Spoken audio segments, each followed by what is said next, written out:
lắm hôm pi hôm kem hôm hoa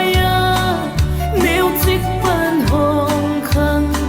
liền sắc tâu ba mèo na phần khoa va hồng mu sắc tâu ba tu ni đông hôm pi tâu ba hi hồng ba tôi nghe hồng tôi sang nghe câu tê hồng hoài vang liền tâu ba ô nắng vàng nung ta nắng vàng khăng tâu ba tôi đã sang về nắng hồng tiêu nụ ngày lâu tê gió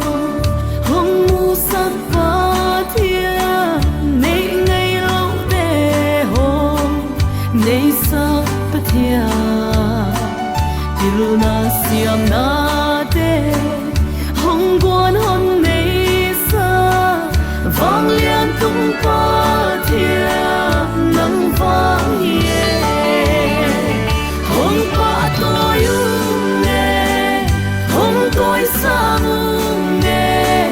câu tê hồng hoài vang liên tâu ba ô nắng vàng nung ta nắng vàng khăng tâu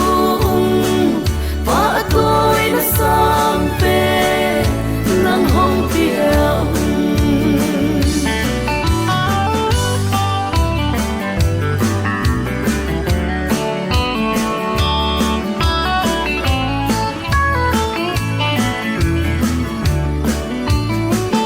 gầm đài gầm kêu khúc to hồng lên lâm xúc lâm tàu hồng núi sẽ lơ vừa rồi là kim to hiai tân hồng pi ba